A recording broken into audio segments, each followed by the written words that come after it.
Je fais les choses rapidement un petit peu, non? On vous entend, monsieur. Est-ce qu'un acteur principal peut ajouter le rôle d'un acteur secondaire en même temps? Est-ce que un acteur principal peut jouer le rôle? Oui, bien sûr. Bien sûr, on peut avoir ce cas-là, bien sûr. On peut avoir ce cas. Je vous donne un exemple. Oui, bien sûr, il y a plein de cas comme ça. D'accord, je vais rapidement. Cette question, elle est très importante et c'est très bien de poser cette question-là. Mais je vais vous donner un exemple. Euh, C'est-à-dire là, pour bien, parce que je vais l'enregistrer quand même, parce que c'est une bonne question. Alors, est-ce que,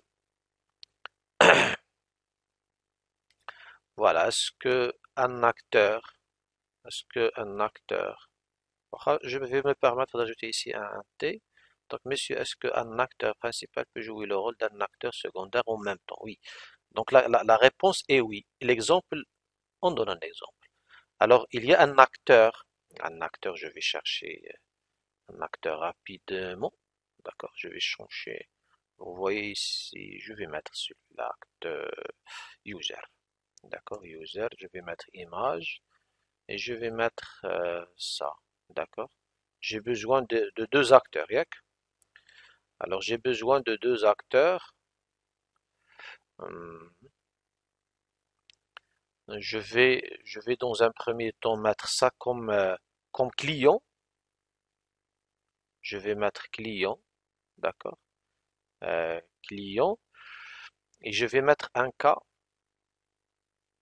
d'utilisation qui est par exemple, je dois donner un cas significatif qui reflète la réponse à cet exemple-là.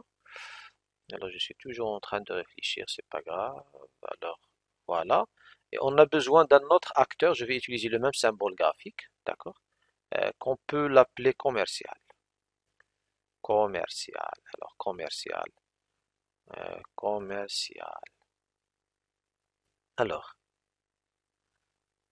c'est une question profonde si tu veux dire, parce que jusqu'à présent, on n'a pas bien traité le cas des relations. Alors, ça c'est euh, non, c'est pas pour le même cas, pour un autre cas, d'accord? Celui-là, voilà, il peut être acteur primaire de celui-là, de ce cas-là, et en même temps être acteur, je vais inverser la flèche, et être acteur secondaire de celui-là. C'est-à-dire ici, je vais mettre, par exemple, effectuer vente, effectuer achat, d'accord? Effectuer achat. D'accord? Quel est le résultat observable? L'achat. C'est-à-dire le client doit recevoir l'achat. D'accord? Alors le commercial, qu'est-ce qu'il peut faire? Il peut, il peut consulter, il peut consulter les ventes. Je vais mettre ici consulter les ventes de la journée par exemple. Et il peut, c'est-à-dire qu'est-ce que ça veut dire cette flèche qui est la plus importante? C'est-à-dire il est un acteur secondaire par rapport à ce cas. C'est-à-dire, qu'est-ce qu'il va faire? Je ne peux parler de, je ne peux parler d'une vente qui est terminée que il y a intervention du commercial. C'est-à-dire la vente. La vente, il y a un résumé derrière. Je dois déjà exprimer c'est quoi le résumé. D'accord? C'est quoi le résumé? Je vais dire quelques phrases ici. Il doit, bien sûr, se connecter. Je parle client, se connecter. Ensuite, consulter catalogue. Ensuite, qu'est-ce qu'il peut faire? Choisir article, article, spécifier quantité. Tout ça, ce sont des interactions avec le système. Spécifier quantité, des quantités. Et ensuite, qu'est-ce qu'il va faire? Il va valider, d'accord? Il va valider la vente. C'est-à-dire, d'accord, il va valider la vente. Ensuite, ou bien valider l'achat, je vais dire, parce que vision, d'accord, valider l'achat. Ensuite, qu'est-ce qu'il reste? On peut avoir un message confirmé. Et ce confirmé-là, C'est une tâche, c'est une tâche qui n'est pas faite, confirmation, il attend la confirmation par le commercial. Pourquoi il attend la confirmation? À votre avis, pourquoi? Commercial. Pourquoi il attend la confirmation? Pour dire qu'une vente, elle est prête à être livrée. Ou bien un achat, on va le livrer. Quand est-ce qu'on peut le livrer? Si on reçoit le paiement. Par exemple, il va payer en espèces. C'est-à-dire le commercial, il va consulter le système pour confirmer qu'il a reçu le paiement. Et je peux dire que l'achat n'est pas encore terminé. Il ne se termine qu'après intervention de commercial pour faire la confirmation comme quoi il indique la réception, il indique au système bien sûr, c'est une interaction aussi, il indique la réception du paiement espèce. Ici, il ne s'agit pas d'un paiement en ligne si vous voulez dire. D'accord? Tout à l'heure, on a bien marqué comme quoi, parce que ici c'est automatique, le système de paiement en ligne, il va compléter le cas d'acheter. Et ici, j'ai pas le paiement en ligne, je suis dans un magasin. Ah, j'attends la confirmation de commercial ou bien de vendeur, d'accord, vendeur, d'accord, le vendeur. Et ici, j'ai vendeur. Vous voyez? J'espère que tu as compris. Est-ce que c'est clair? Donc, dans ce cas, oui, ça va? Très bien. Non, bien sûr, c'est-à-dire, c'est tout à l'heure, 9h41 maintenant. Oui, est-ce que vous avez compris? J'attends votre message. Très bien. Alors, voilà. Donc, qu'est-ce qu'on va faire maintenant? On va faire la suite rapidement. Alors, la suite, c'est la deuxième partie. D'accord? La suite, c'est la deuxième partie.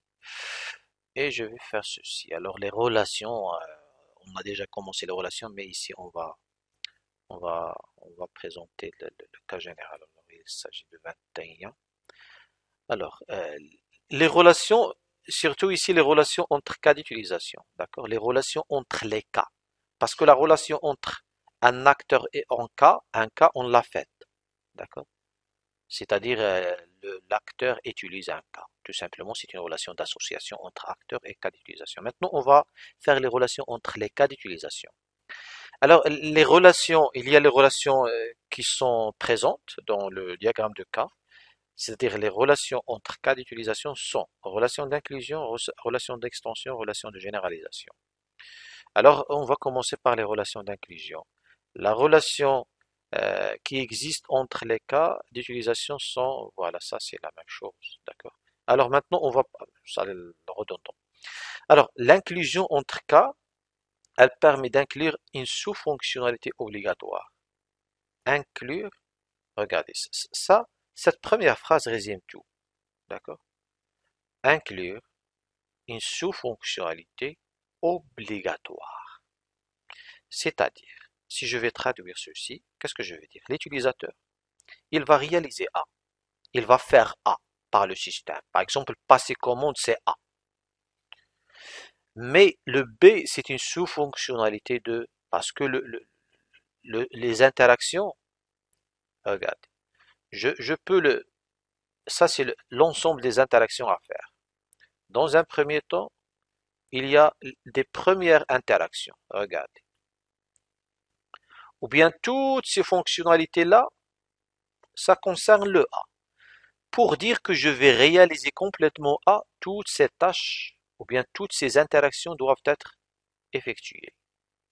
Alors parmi ces interactions, il y a un groupe de B. Il y a un groupe qui représente peut-être A, il y a une partie qui représente A, je peux laisser les deux, mais ces deux-là, ou bien ces trois, ils représentent le B. Mais ils sont obligatoires pour dire que je vais réaliser le A. Et aussi ça, ce groupe-là, il représente le C. C'est-à-dire, pour réaliser le A, tout ça c'est A. Pour dire que je vais réaliser le A, je dois faire ceci et cela qui font partie directement de A, mais ces tâches-là, elles font partie de A, mais je peux les regrouper dans B. On va utiliser un exemple tout à l'heure. D'accord? Le plus important, c'est comprendre que inclure des sous-fonctionnalités, des petites fonctionnalités obligatoires. C'est-à-dire, je ne peux pas parler de la réalisation de A sans réaliser, par exemple, B. Je ne peux pas dire que le A est réalisé sans la réalisation de C. Qu'est-ce que ça veut dire le A est réalisé? C'est-à-dire le résultat observable est obtenu. Et qu'est-ce que ça veut dire le résultat observable?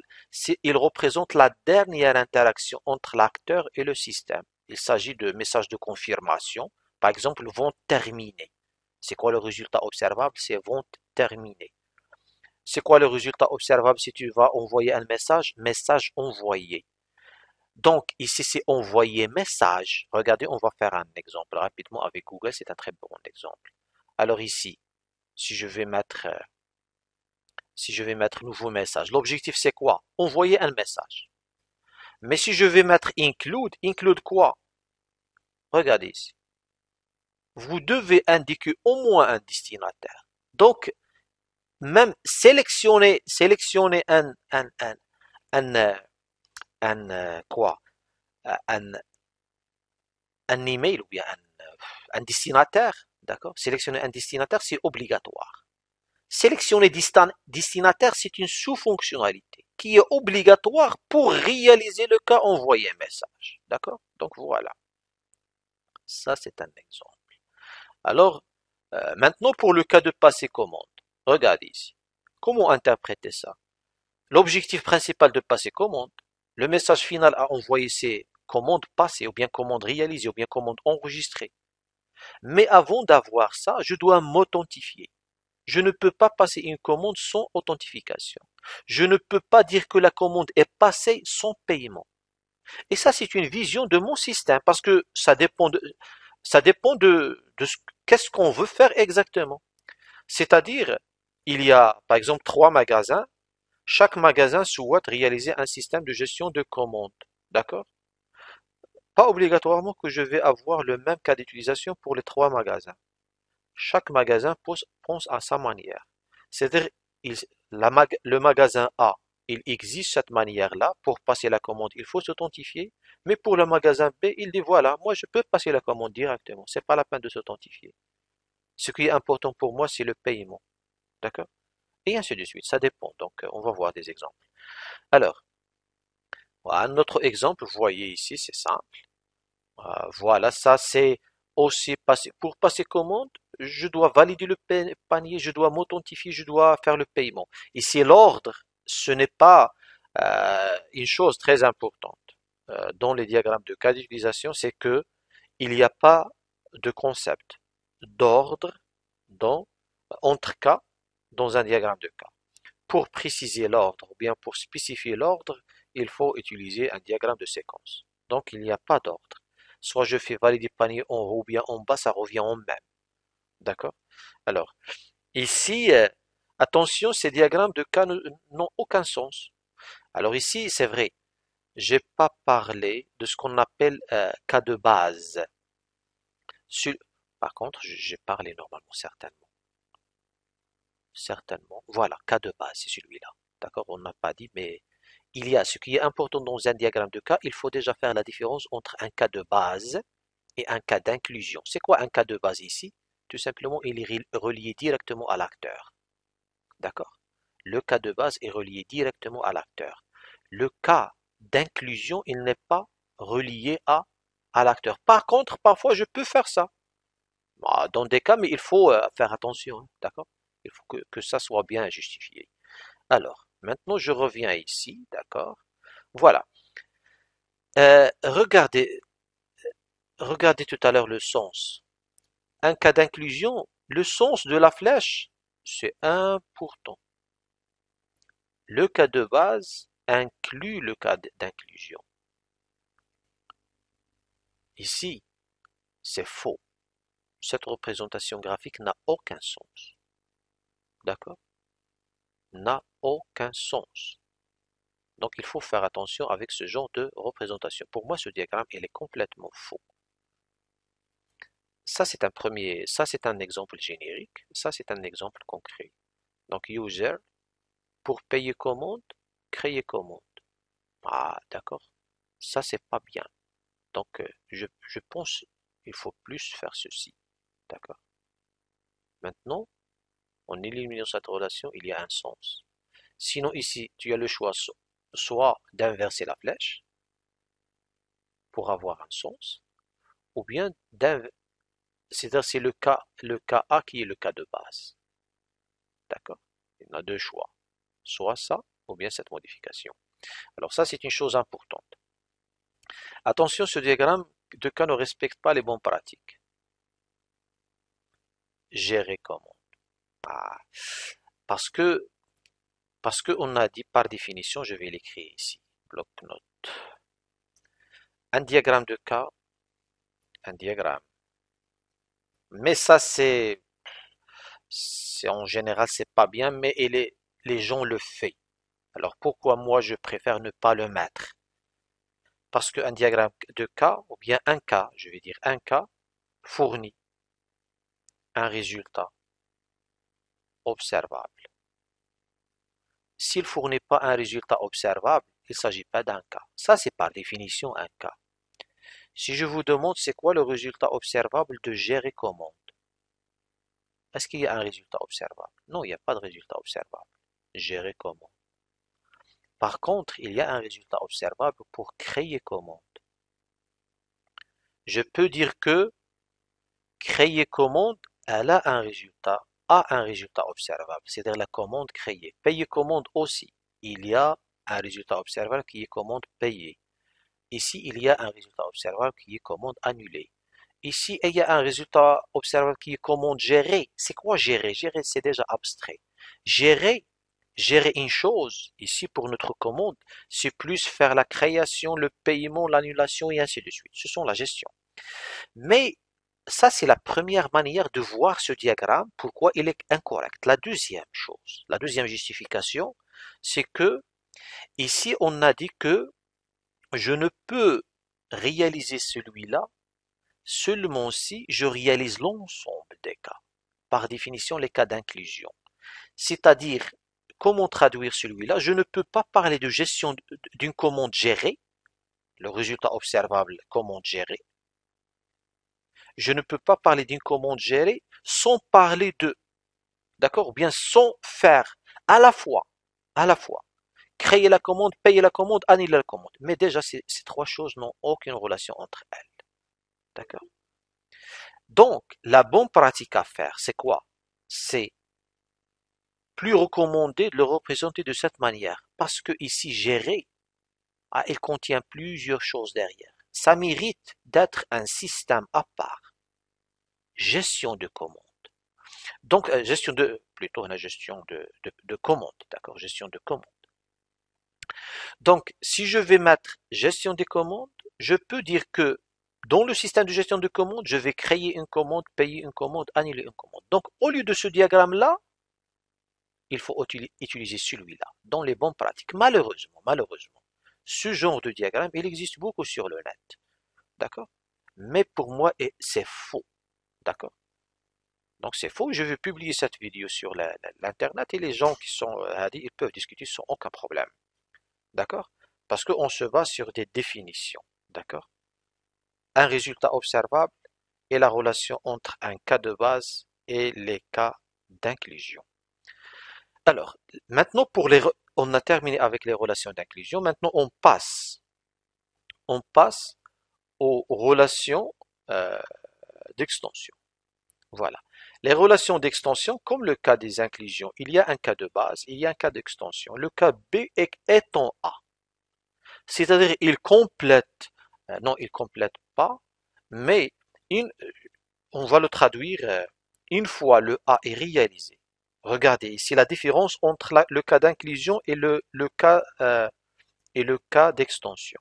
Ici, regardez, qu'est-ce que je vais dire? Pour passer la commande, je dois faire ceci, cela et cela. Pour passer la commande, je dois valider le panier, s'authentifier, payer. C'est-à-dire, le cas passé commande n'est pas. Alors, le cas passé commande ne peut pas être fait sont, d'accord, sont quoi? Sont validés, d'accord, c'est-à-dire le résultat observable commande passée, il ne peut être obtenu qu'après valider panier, la première chose, s'authentifier, l'ordre j'ai dit c'est pas important, et finalement payer, d'accord? Maintenant, si je vais aller vers les cas d'extension, c'est-à-dire, par exemple, qu'est-ce que je vais dire? Regardez ici, quelle est la traduction à faire? Alors, c'est le départ, le cas de base. Une fois le bon de commande est affiché. Est-ce que vous avez constaté la différence? C'est-à-dire ici, j'ai déjà terminé. Le cas est déjà réalisé. Le résultat observable, le bon de commande affiché est déjà obtenu. D'accord? Le résultat observable affiché de bon de commande, le bon de commande, il est déjà affiché. Une fois le bon de commande affiché, je peux faire la facturation comme je peux faire l'impression. Par contre, ici, je ne peux pas parler d'une commande passée sans valider et sans ceci, cela. Je vais vous donner l'exemple par le cas d'extension toujours de Gmail. Alors, si je suis dans Gmail, regardez, je, c'est-à-dire, je suis connecté et je suis en train de regarder, je suis en train de réaliser, afficher la liste des messages. D'accord? Ou bien je fais une autre chose, afficher les spams. Comme objectif, comme objectif, il y a afficher les spams. Regarde, il y a des spams. Donc, les spams sont affichés. L'objectif est atteint. Parce que mon objectif était afficher les spams sont affichés. C'est-à-dire, le cas, il est réalisé. Le cas est réalisé. Maintenant, les cas d'extension, qu'est-ce que je peux faire? Je peux, par exemple, je peux sélectionner tout. D'accord? Ça, c'est un cas d'extension. Sinon, je vais utiliser un autre cas de base. Afficher un spam. Ici, afficher la liste des spams, afficher un seul spam. Regardez, ça c'est un cas de base. J'ai affiché un seul spam. Qu'est-ce que je peux faire? Maintenant, je suis dans l'extension. C'est-à-dire, je peux le supprimer. Elle est où supprimer? Je peux le supprimer. Voilà, je peux répondre, je peux transférer, je peux imprimer, je peux supprimer, je peux bloquer, je peux faire toutes ces fonctionnalités-là. Ce sont des cas d'extension par rapport à afficher spam. Donc ça, je pense qu'il s'agit d'un exemple, d'accord, d'un très bon exemple pour comprendre qu'est-ce que ça veut dire un cas d'extension. Alors, je vais dire que user, user, user, qu'est-ce qu'il a comme objectif principal? Afficher spam, afficher spam. Et ça, c'est son objectif. Déjà, ce diagramme, il est significatif. Mon objectif, utiliser Gmail pour afficher les spams. D'accord? Maintenant, si je souhaite ajouter, ça c'est le cas de base, si je souhaite ajouter des détails, d'accord? Des détails supplémentaires. Une fois d'accord?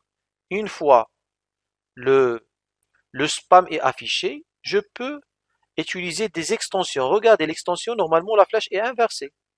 La flèche doit aller dans ce sens. D'accord? Sinon, elle n'a pas de sens. Et utiliser des pointillés. D'accord? Voilà. Et je vais l'accompagner par le stéréotype qui est obligatoire. Extend. D'accord? Extends. Qu'est-ce que ça veut dire? Supprimer. Alors, maintenant, on va essayer de développer le système Gmail. Alors, comment tu vas développer les interfaces graphiques relatives à ça? Parce que j'avais dit, le diagramme de cas permet de réaliser des interfaces graphiques. Voilà les interfaces graphiques. Tu dois être capable d'afficher un spam. Ça, c'est la première chose.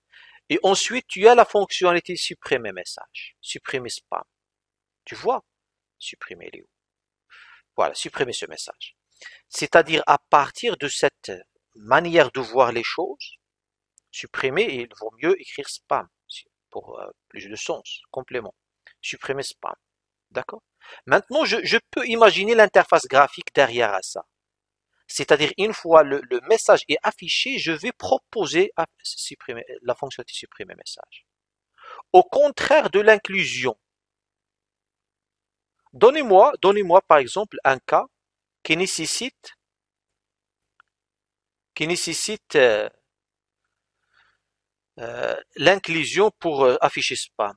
Je ne peux pas afficher les spams sans être connecté, par exemple. Je vais mettre include. C'est-à-dire un cas de base, il peut avoir des cas d'extension et il peut avoir des cas d'inclusion. Include. Include. Et ça, c'est s'authentifier. Donnez-moi un autre cas d'inclusion. Comment j'ai affiché mon spam? Hein? Il faut aussi, par exemple, un autre cas d'inclusion qui est afficher la liste. Je ne peux pas afficher un spam sans. Ça, c'est une manière de voir les choses. Ça, c'est une première version. C'est ma manière de, parce que l'objectif principal d'afficher spam. Sinon, je peux mettre en place un autre diagramme, probablement ayant le même, d'accord? Donc, je peux mettre afficher liste spam, d'accord? Et maintenant, ici, peut-être il y a extends, j'ai, je sais pas, les extensions que j'ai ici par rapport à afficher la liste. Voilà la liste des spams. Quelles sont les extensions à faire? Il n'y a pas, sauf, ça, c'est une fonctionnalité. Sélectionner tout. D'accord? Ça, c'est peut-être extends, sélectionner tout. D'accord? Donc, j'ai tout sélectionné. Qu'est-ce que je vais faire? D'accord? Ce sont les fonctionnalités normalement, d'accord? Voilà les fonctionnalités qui sont relatives à la liste. Toutes ces fonctionnalités-là, voilà, c'est un bon exemple. Sélectionner tout et les marquer comme non spam. D'accord? Non spam. Donc, je peux dire que, ici, marquer comme non spam. D'accord? C'est un cas d'extension. Alors, aussi, afficher détail spam. Afficher détail spam. Afficher un spam. D'accord? Parce que à partir de la liste, regardez. À partir de la liste, afficher le détail d'un spam. Donc, une fois la liste affichée, j'ai un autre cas qui est affiché spam ou bien affiché détail spam. C'est un autre cas d'extension. C'est un autre cas.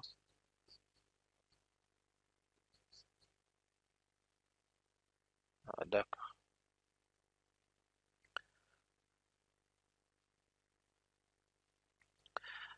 Alors, voilà, ça c'est un autre cas d'utilisation. Maintenant, include doit peut-être s'authentifier. Et voilà, ça c'est, d'accord, c'est une autre manière de voir les choses. Ça dépend de, d'accord, ça dépend de comment vous allez modéliser les choses. Est-ce que de cette manière-là, c'est une manière de voir? Est-ce que celle-là? Quel modèle préféré? À voir, d'accord? À voir. Donc ça c'est presque c'est pareil pour moi. Sinon, peut-être personnellement, je préfère plus celui-là. D'accord? Parce que l'objectif, c'est afficher une liste de spam.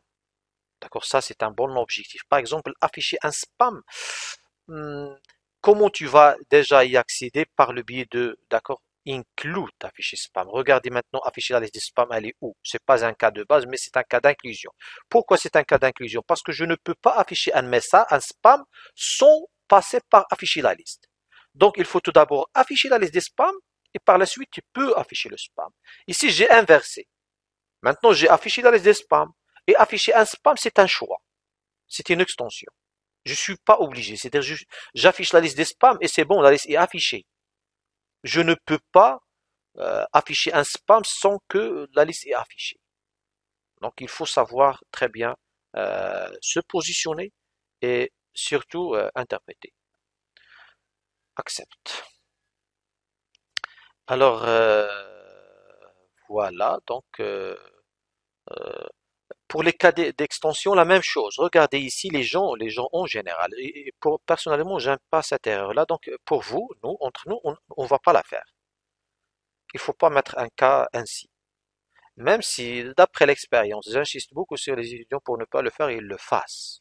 Soit dans le rapport de fin d'études, hein, c'est pas bien. D'accord? On est en train de ne pas respecter les bonnes pratiques de réalisation en cas d'utilisation. Gérer commande, c'est quoi le résultat observable? Il n'y a pas. C'est-à-dire, une fois la commande est gérée, c'est-à-dire l'interprétation de ce diagramme-là, une fois la commande est gérée, à ce moment-là, je peux soit créer commande, soit payer commande, soit annuler commande. Mais déjà, c'est quoi commande gérée? Elle n'est pas là, il n'y a pas. C'est à la différence de, par exemple, de une fois la liste de spam est affichée. Oui, ça, elle a un sens. La liste, le résultat, il est touchable, il est observable. Par contre, ici, non. D'accord? Donc, il faut éviter ce genre de choses. Donc, à la place de cette manière-là, il vaut mieux. Ça a un sens. Parce que j'ai un système qui s'appelle gestion des commandes. Oui, ça c'est plus un nom de système et pas un cas. D'accord? Donc le système, je le représente de cette manière. Et ce système-là, il contient créer commande, payer commande, annuler commande. Donc la même chose pour l'exemple de tout à l'heure où j'avais mentionné les inclusions. Donc ici, il y a parfois, on peut parler des conditions, d'accord, d'extension ici, d'accord. C'est-à-dire, je ne peux, quand est-ce que tu peux payer la commande? Une fois la commande est validée. Ça, c'est une condition d'extension. Jusqu'à tout à l'heure, on n'a pas parlé de condition. Ici, il n'y a pas de condition, d'accord. Mais je peux dire, la condition peut être ici, liste spam affichée ou bien je sais pas, d'accord. Mais ici, voilà, passer commande, une fois la commande est validée, à ce moment-là, je peux faire le paiement. Une fois la commande est payée, tu peux faire la livraison. Ce sont des conditions qui accompagnent un cas de base pour donner lieu au cas d'extension. Cela dépend de ce que votre système doit faire exactement, inclusion ou extension. Ça dépend. Qu'est-ce que vous voulez faire? Mais chaque représentation graphique a un sens. Regardez ici. Comment je vais interpréter ça? C'est-à-dire, la commande est passée. La commande est passée. Et à ce moment-là, je peux passer au paiement. D'accord? C'est-à-dire, il y a des sites web que vous pouvez effectuer l'achat et vous terminez l'achat. C'est-à-dire, vous allez recevoir un message comme quoi l'achat est terminé et elle est sauvegardée dans le système. Et vous pouvez revenir demain pour compléter pour faire le paiement. D'accord? Mais ici, la différence, c'est quoi? C'est-à-dire, la commande ne peut pas être enregistrée sur le système avant de faire le paiement. C'est ça la différence principale entre ces deux manières de voir les choses. Ici, c'est une autre représentation. Passer commande, la commande est valide. La commande est validée, c'est-à-dire soit par le commercial ou bien par je sais pas quoi, ou bien ainsi de suite. Une fois la commande est valide, c'est-à-dire il y a une autre tâche qui est validation de la commande, à ce moment-là, je peux passer par la commande. Donc cela dépend de qu'est-ce que vous souhaitez faire exactement. Il y a toujours Halima. صباح الخير. Halima, yallah jad. Alors, relation de généralisation. Alors, en général aussi, les étudiants font plutôt des petites erreurs concernant l'extension. Ça, en diagramme de cas, ça, c'est pas une extension. Ça, c'est une généralisation. D'accord? Étendre, extend, oui, en Java, c'est l'héritage. Mais par exemple, extend, c'est l'héritage. Oui, c'est le symbole de l'héritage dans le diagramme de classe, entre deux classes. Mais ici, on parle de la généralisation. C'est-à-dire, ici, j'apporte plus de détails. J'apporte plus de détails par rapport à payer commande. Parce que payer commande, pour moi, c'est abstrait. Il ne représente pas la réalité. Comment payer? J'ai deux moyens, soit par carte, soit par virement. Je ne peux pas faire les deux. Comme si tu es en train de faire le new. Ça, c'est une classe abstraite. Et ça, c'est le new carte, ça, new virement. D'accord? Mais ça, c'est vision, cas d'utilisation. Donc le paiement de la commande peut se faire soit par ça ou bien par ça. Il n'y a pas un paiement de commande comme ça, d'accord? C'est abstrait, d'accord? Donc ça c'est la généralisation. Les relations incorrectes entre cas, il faut jamais utiliser une association orientée, ça n'existe pas, d'accord? Ça n'existe pas. Malheureusement, on peut trouver des diagrammes sur le YouTube. Il faut éviter de faire ça. Il faut éviter de mettre, par exemple, votre objectif, c'est de réaliser un diagramme de cas pour la gestion de scolarité. Diagramme, d'accord, diagramme de cas pour la gestion de scolarité. Scolarité. Vous allez trouver des diagrammes, d'accord, mais est-ce qu'ils sont corrects? Sont, est-ce qu'ils sont corrects? D'accord, on va voir. Peut-être il y a des choses qui sont alors, je vais prendre celui-là. Déjà, un diagramme chargé, c'est pas bien. D'accord? Ouais, c'est pas bien. Alors, gestion des inscriptions à l'université polytechnique. Ça, c'est mémoire fin d'études. Mémoire, c'est-à-dire qui a été faite par un étudiant. Vous voyez? Ouais, je sais pas, il est déjà polytechnique. C'est un Ahmed Ser Douani. D'accord? Ouais, j'ai pas le droit de juger, mais on peut discuter, d'accord? Parce que on peut discuter. Il est où le diagramme de cas? Voilà. Ouais, donc on va voir déjà, pour moi, un diagramme de cas, c'est un résumé qui doit être simple à lire. Le diagramme qui contient beaucoup de cas, c'est pas bien. D'accord? Regardez, les flèches sont partout et ainsi de suite. Envoyer liste, include, gérer. Vous voyez gérer ici? Qu'est-ce que ça veut dire gérer inscription? Gérer. Vous voyez les choses que je suis en train de dire? Vous voyez? Ici, déjà, il y a problème de lisibilité. Donc, à sa place, ou bien il fallait, Tawa, si longtemps il peut discuter, c'est pas grave. Mais on est en train de discuter. Peut-être il fallait qu'on utilise des sous-systèmes. La gestion des attestations, c'est un système. La gestion des inscriptions, c'est un sous-système. La gestion des certificats, c'est un système. Vous voyez? Donc, et par la suite, pour gérer le certificat, qu'est-ce que je peux faire? Je peux afficher la liste des certificats, je peux modifier un certificat, je peux imprimer un certificat, et ainsi de suite. C'est-à-dire, mon système mérite d'être décomposé en plusieurs sous-systèmes. D'accord? Et peut-être là, il contient des choses, voilà. S'il va pas amener le détail, c'est pas bien. D'accord? Ah, pour moi, se baser directement sur Internet et dire que quoi je vais adopter ce système, même peut-être le copier-coller, c'est votre mémoire, c'est une très mauvaise habitude. Donc il faut réaliser votre propre diagramme par vos propres convictions, par vos propres manières de voir les choses. D'accord? Donc ça, il faut faire attention avec. euh, alors, regardez, supprimer des absences, c'est un cas de base. Non, parce que quels sont les cas? Un cas d'utilisation, il représente un objectif à réaliser. Donc je me pose la question. Est-ce que mon objectif c'est de primer les absences? Suppression d'absence, c'est pas un objectif. D'accord? Consulter, oui, c'est un objectif. D'accord? Donc il faut en fait suivre les bonnes pratiques pour réaliser des cas d'utilisation. Alors ça, ce sont les règles de jeu pour réaliser des cas. Alors, euh, maintenant, maintenant, on va passer à des ateliers, d'accord? Par exemple, voilà le premier atelier dans lequel on peut parler quelles sont les pratiques à suivre pour réaliser des cas et ainsi de suite. Ce sont des questions de cours et je préfère déjà arrêter cet enregistrement